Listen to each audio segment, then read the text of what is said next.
Today we're talking about the Gerasene Demoniac. What happened to all that bacon? We here at Jackson Cloud are an online church. This is its morning show. Let's get to the conversation and more.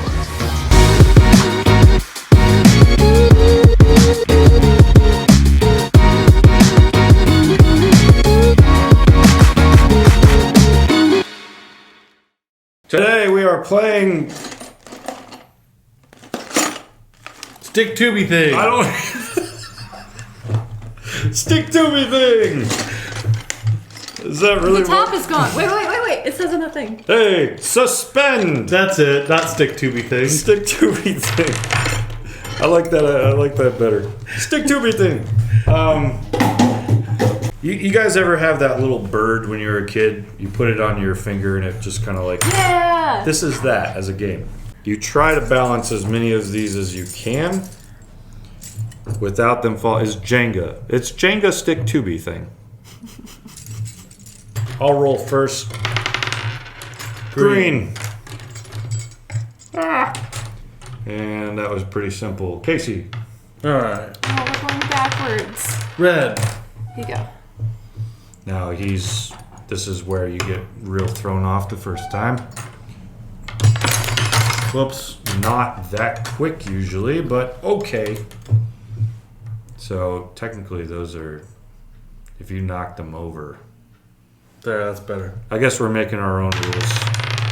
But you do need a punishment for that. I agree. Do we have the stick from the... I think you have to keep. Well, at least have you keep that. All you right. have to. We'll say you have to put that on before you can. No. If I do the same That's thing your punishment he of did, how many you've dropped so far. Okay. I feel like this is a bad These are not the idea. official rules. Make sure you have consulted. This is fine. This is fine. Yellow. This one's the worst. It's Is it?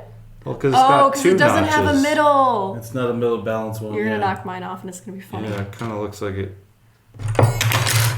Hey! Wait a minute. You knocked off the first two. No, I didn't. Fine, I get the red one then. Yeah. The Oh, green you one. did. No, green Yeah. one. Okay. All right. I've There, got. now it's even.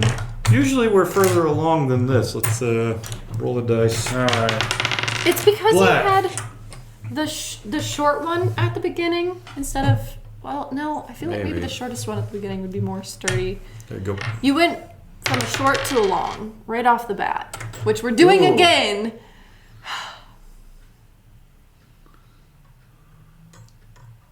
Yeah. Better. Okay, here we go. I should say you can only put these on one ring, you can't put two into Right. one slot.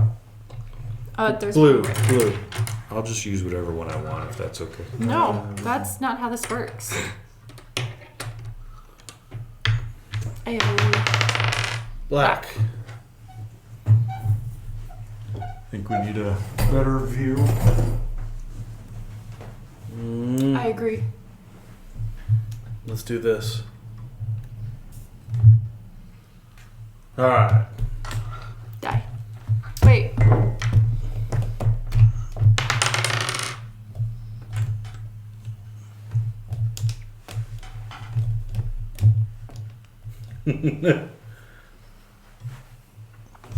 Oh. I don't like this.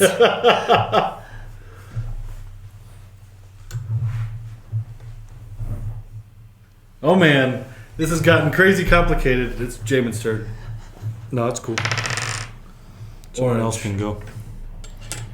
Okay. Too many so orange at once. I could try to hit. Both of them. Oh. Oh boy. Alright. What are you doing? Is that blue or black? That's black.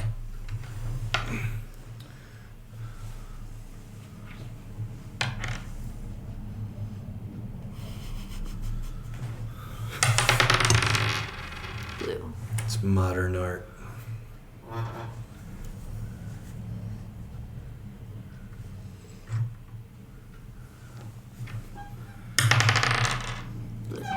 It's Baloo the bear.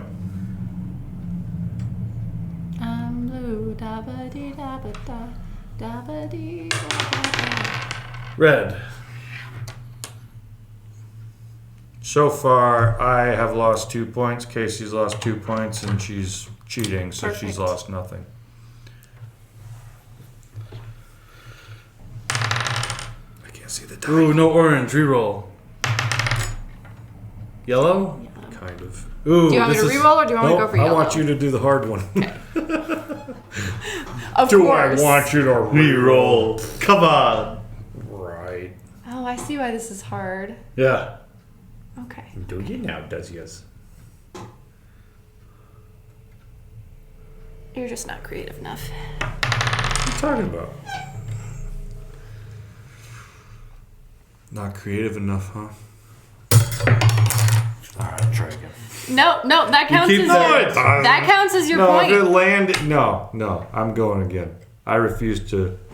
Comment below. and Green. Say that counted. Don't say anything else. No, it didn't count, but whatevs.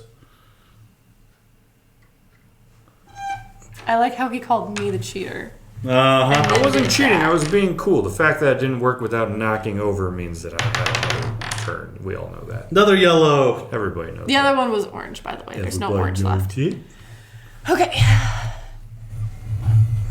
Just gonna... Orange is the loneliest number that you'll ever do. Bom, bom. Blue can be as bad as orange. It's the loneliest number since Oh, that yellow is barely stayed on. number orange. You should hang off the yellow. I know what I do. And I do this. This is not as All right. You have to challenging get red or as I yellow. thought. Yellow. Yeller. I guess you're red. Also, she's one. Unless she knocks off more than... which is usually harder.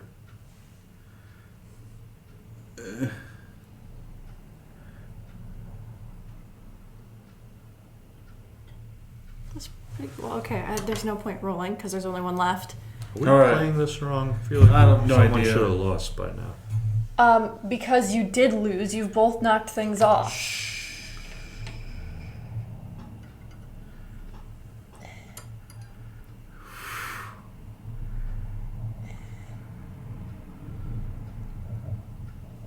Da-da-da-da-da. That's me winning. Okay, Right, now you in guys case have you're to put tied. those back on to see who beats who.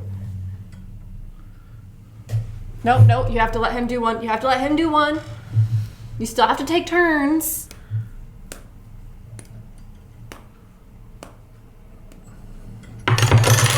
Oh! Man, I used to be able to pull that off. All right, we're going to talk about a weird story in the Bible where Jesus casts out a bunch of demons into some pigs. Bacon. So let's recount the story. Anybody remember this jam? This There was- biblical jam? There was a guy who was Mm-hmm. Gerasenian. What? The Gerasenic? Gerasenic? A man of the Gerasenite? Gerasenite? Yeah, okay, Do anyway. we not yeah. know what word that would be? I don't know I what have that no would be. idea. All right, continue. He was, Geraseganian. yeah, he was from the town of Gerasene. Are they a town or are they a country? Let's not talk about geography anymore because clearly we don't know what we're there talking was a about. guy who had a lot of demons inside of him, and Jesus cast them out. But they went into pigs for some reason, and then the pigs ran off a cliff. Such a waste of good bacon. Yes, which we're always curious, why do they have a bunch of pigs? Because at least, in Jewish thought, you didn't eat pigs, they were unclean. But was the Gerasenian, was he Gerasenite? Jewish or was he not? Geraseganian. I don't know. I'm not clear on that point. So we've got this conversation about this. Why would you guys surmise this happened? What's up with the pigs? What's up with the demons? So, if my Minecraft background knowledge works, No, it doesn't. So let's just stop right there. if There's they had no a lot need of to carrots continue this right there, conversation. and the pigs ate those carrots, they would make another pig. And therefore, that's why they had so many The pigs. circle of life. We are so far off from the goal today. So let's recap some of these thoughts. So Jesus walks in. There's a guy with all these demons. He casts them out, heals him. You guys remember how long he's even in this area? Isn't it only like 12 hours? If even he like gets off the boat and then runs into this guy. This is the We Are Legion story, right? Yes. Okay. You're gonna We take Are this into some Legion. X-Men thing now, I'm sure. No, I wasn't going to go there yet. I just wanted to make sure I had the correct one. Because even though I think there's only one story with Bacon going over cliffs, it's memorable enough to where I remember Legion. Yeah, they come to the other side of the sea, to the country of the Gerasenes, and when Jesus had stepped out of the boat, immediately there met him out of the tombs a man with an unclean spirit. Pretty much after Jesus heals this guy, they're like, sin away. So like, you see this happen to Jesus a lot. Like, we've got this question. Was Jesus just sent by God to this area to clean up this guy and then get out? Or was Jesus' ministry cut off after he arrives in this place? Which I wouldn't be opposed to this idea, because when you look at, you ever read those stories where Jesus heals someone and says, okay, now don't tell anybody. People always wonder what that's about. I think it's just a very natural thing to say. Is like, hey, look, everywhere I go, people follow me, and my miracles tend to like create these huge crowds. If you want me to stick around and continue to be able to do ministry, sometimes I need to like not create a huge crowd, because that makes a whole lot of noise. The people who don't like me show up, and I have to leave pretty quick. So you see these moments. So part of me is like, was Jesus just sent to like clean up this guy from these demons? Or was Jesus going to do a whole lot more ministry, but he couldn't because this made such a big racket in the area? Because after he does this, where he's pretty much told to leave. Yes, okay, so Mark 5:16-17. Those who had seen it described to them what had happened to the demon-possessed man and the pigs, and they began to beg Jesus to depart from their region. So there's not necessarily this implication that Jesus was done with the ministry that he would have done, but rather that he was kind of like cut short as to all the things that he could have done more of. Same thing happens in his hometown. He goes to his hometown, and it says he marveled at their unbelief and could only do a few works there, implying Jesus wanted to heal more people in his hometown, but people didn't accept them. There's that quote from Jesus: "A prophet's not accepted in his hometown." That happens. Musicians aren't accepted in their hometown. Famous people, Actors, yeah, like their hometown, they might move back. It's like, oh, we remember you. We just changed your diapers and things like that. You're nothing special now. The whole world loves you. That happens to famous people, things like that. So Jesus, he returns to his hometown. He's famous now. He can do all these works, and nobody wants him. So Jesus' ministry sometimes gets cut short, like it did with this guy. Cast out all these demons. They go into pigs. Pigs fall off a cliff. How many were there again? Great herd of pigs feeding on the hillside. So here's kind of my question with that. Yeah. How was there so many demons in one guy? A legion. Like normally, if, correct me if I'm wrong, but if you're casting out demons, usually you try to just aim for one, I assume. Because you don't normally hear about it today where there's a ton of demons in one person, or at least not in my experience. I don't know if there's been any in your experience of there being many demons in one guy. It seems highly unusual. It's actually not as unusual as you might think, and we'll talk more about demons during our Halloween week to help people understand this a little better. But one of the things that kind of matches what you're saying is there's usually a strong man. In other words, when you find a lot of demons in a person, sometimes there's one that's especially ranked or chief over the other ones. And so if you can remove him, you've removed the strong man. You've removed like the one that was maybe holding it more together, and now you can pull out the other stuff. The cornerstone. Yeah, if you will.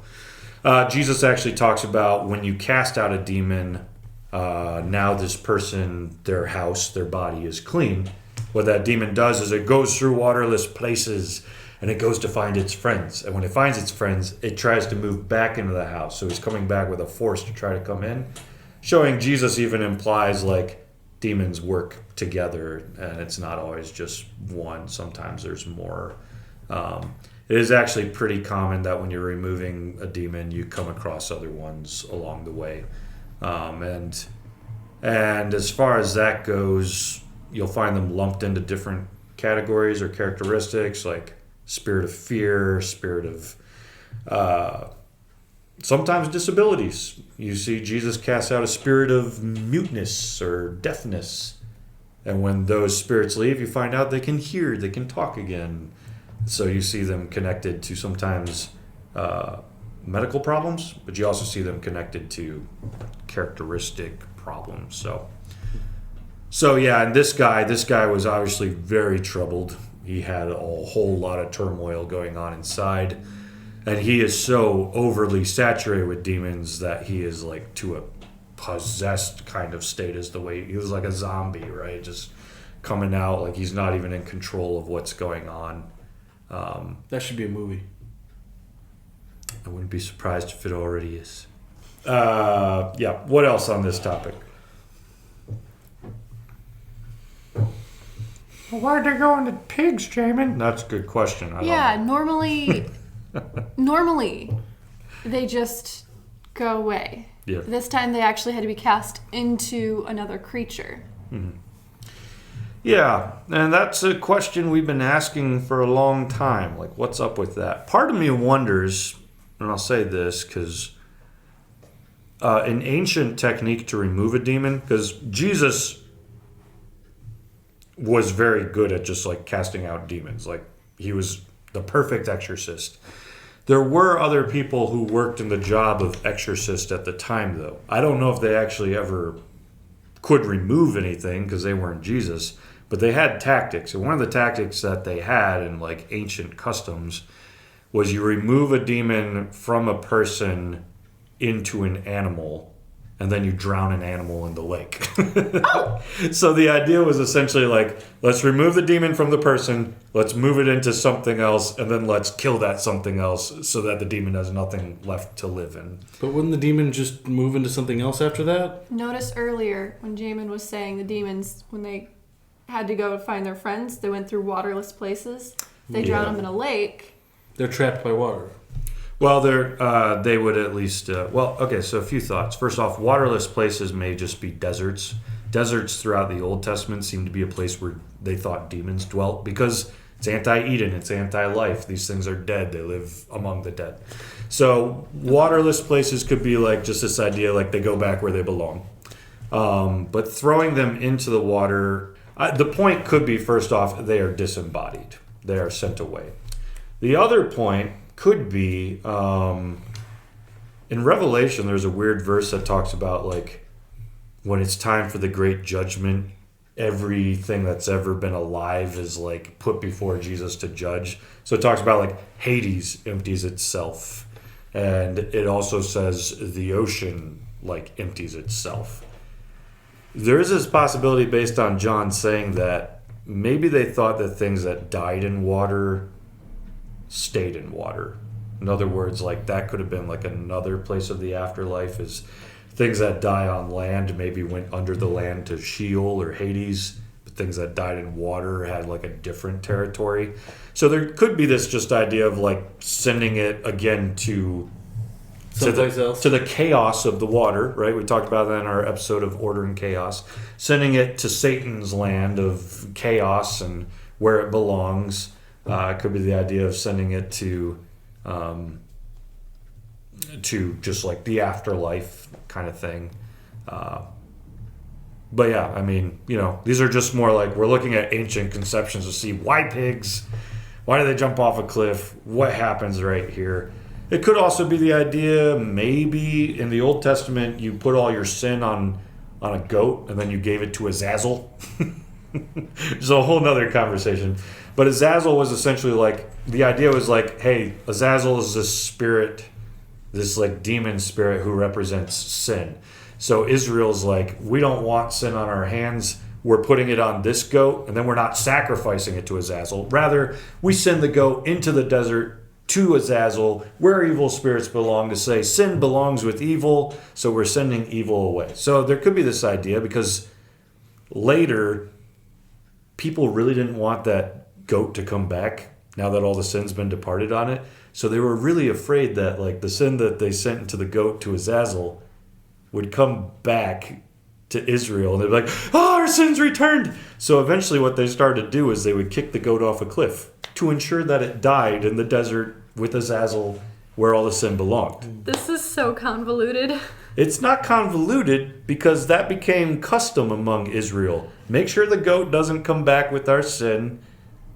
Send it to its death.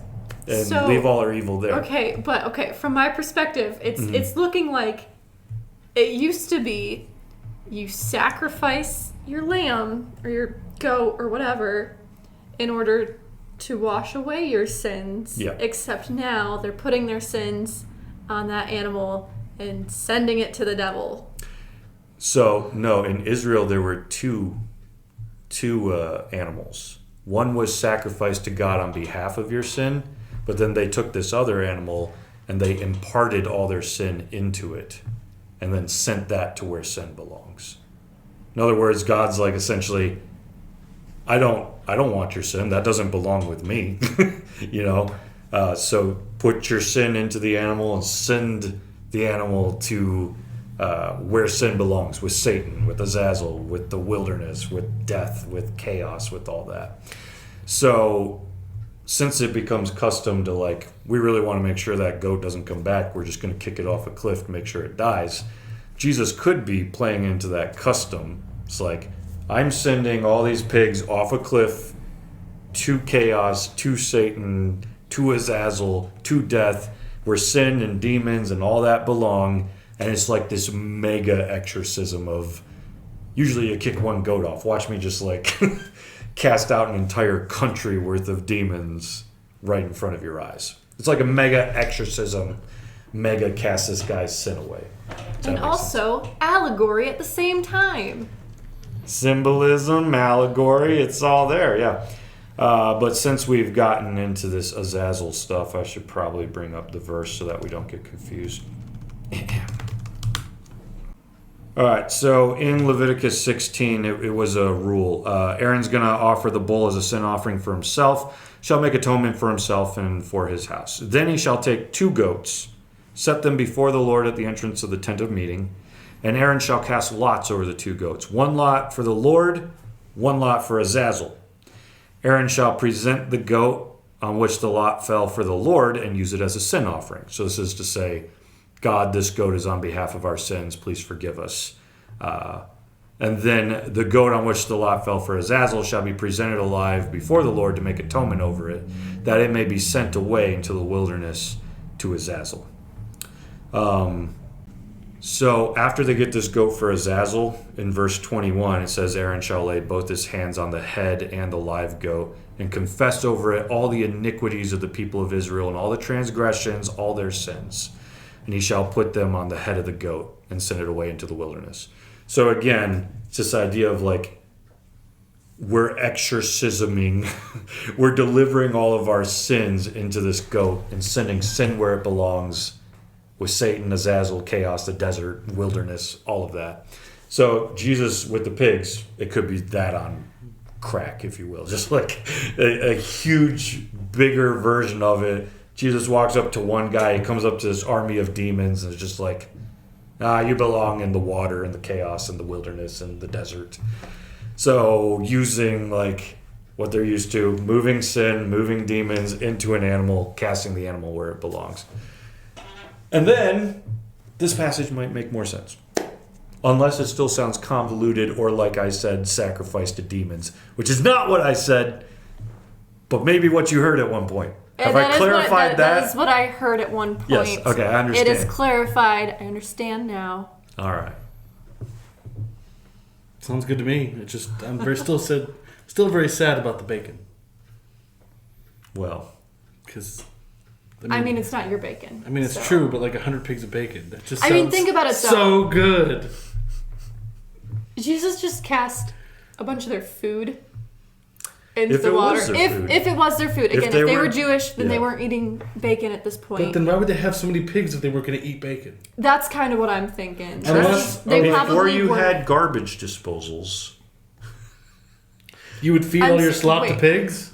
I mean, people do it today. I'm just saying. Oh, so you're saying it was their trash can? It could have been. I don't know. I mean, maybe. No, goats are the ones that eat everything. Pigs do Well, too. pigs That's eat part of all the the reason leftover they couldn't food. eat the pigs is because look at what those things eat. That's not clean. We can't eat that after they've eaten that. I'm mean, so fair. hungry right It's now. so tasty. though. The Jackson Cloud is an online church, and we would love for you to join it and continue this conversation about the Gerasene Demoniac. And one of the great ways to join it is by joining us on the Discord. We'll link it below. Or also on the website. And be sure to like, comment, subscribe down below as well.